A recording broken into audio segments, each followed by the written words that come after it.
This is Chapter 4, Part 3 of The Rape of the Mind.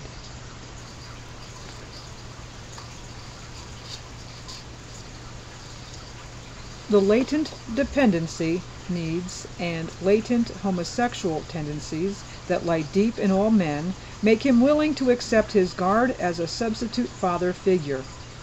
The inquisitor may be cruel and bestial, but the very fact that he acknowledges his victim's existence gives the prisoner a feeling that he has received some little bit of affection. What a conflict may thus arise between a man's traditional loyalties and these new ones. There are only a few personalities which are so completely self-sufficient that they can resist the need to yield, to find some human companionship, to overcome the unbearable loneliness. During the world wars, prisoners at first suffered from a peculiar burning homesickness already called barbed wire disease. Memories of mother, home, and family made the soldiers identify with babyhood again, but as they became more used to prison camp life, thoughts of home and family also created positive values and helped make the prison camp life less harrowing. Even the prisoner who is not kept in isolation can feel lonely in the unorganized mass of prisoners. His fellow prisoners can become his enemies as easily as they can become his friends. His hatred of his guards can be displaced and turned against those imprisoned with him. Instead of suspecting the enemy, the victim may become suspicious of his companions in misery. In the Nazi concentration camps and the Korean POW camps, a kind of mass paranoia often developed. Loneliness was increased because the prisoners cut themselves off from one another through suspicion and hatred. This distrust was encouraged by the guards. They constantly suggested to their victims that nobody cared for them and nobody was concerned about what was happening to them. You are alone. Your friends on the outside don't know whether you're alive or dead. Your fellow prisoners don't even care. Thus, all expectation of a future was killed, and the resulting uncertainty and hopelessness became unbearable. Then the guards sowed suspicion and spread terrifying rumors. You are here because those people you call your friends betrayed you. Your buddies here have squealed on you. Your friends on the outside have deserted you. Playing on a man's old loyalties, making him feel deserted and alone, force him into submission and collapse. The times that I myself wavered and entertained thoughts about joining the opposite forces always occurred after periods of extreme loneliness and deep-seated yearnings for companionship. At such moments, the jailer or enemy may become a substitute friend. Blackmailing through overburdening guilt feelings.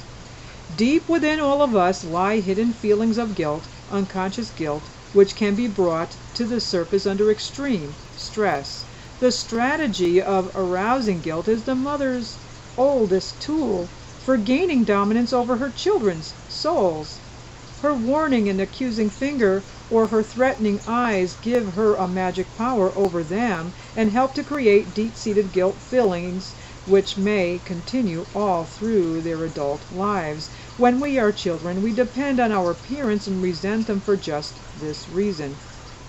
We may harbor hidden destructive wishes against those closest to us and feelings of guilt about these wishes. There is no question that most men have a profound loyalty to their families, but the primitive in him hates those he loves, and this hatred makes him feel guilty. Buried deep in his unconscious is the knowledge that in his hostile fantasies he has felt himself capable of committing many crimes. Theodore Reich has drawn our attention to the unknown primitive murderer in all of us, whose compulsion to confess and to be punished may be easily provoked under circumstances of terror and depression.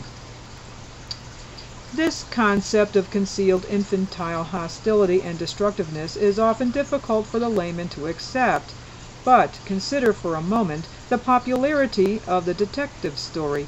We may tell ourselves that we enjoy reading these tales because we identify with the keen and clever sleuth, but as is clear from psychoanalytic experience, the repressed criminal in all of us is also at work, and we also identify with the conscienceless killer.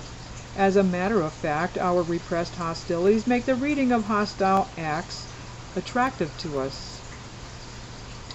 The method of systematically exploiting unconscious guilt to create submission is not too well known, but it may be better understood in the light of our investigation of the unconscious confession compulsion and the need for punishment. Guilt may be instilled early in life when the parent urges the child too much and too early to apologize for his disobedience, or uses other means to burden the child with a sense of guilt when he does not understand what was unmoral or wrong about a given act. Teaching the child to see right and wrong does not of necessity imply being conditioned with submissive and anxious anticipation of punishment to follow. In one of my cases, the patient's mother cried after every little mistake the child made. "Look what you have done to me!" It took protracted therapy to relieve the patient of his hidden murderous impulses against his mother and his consequent burden of guilt.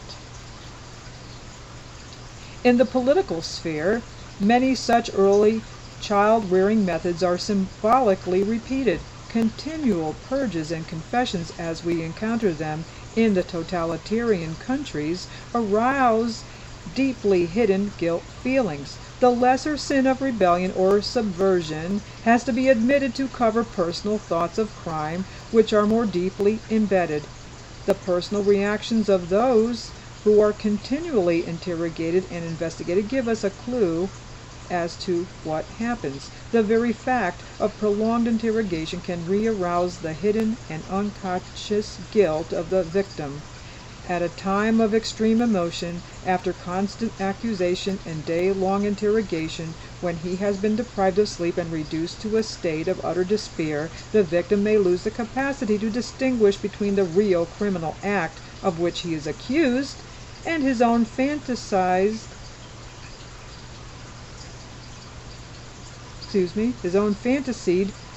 unconscious guilt. If his upbringing burdened him with an almost pathological sense of guilt, under normal circumstances he will now be completely unable to resist the mental-cidal attack. Even normal people may be brought to surrender under such miserable conditions, and not only through the action of the Inquisition, but also because of all the other weakening factors. Lack of sleep, hunger, and illness can create utter confusion and make any man vulnerable to hypnotic influence. All of us have experienced the mental fuzziness which comes with being overtired.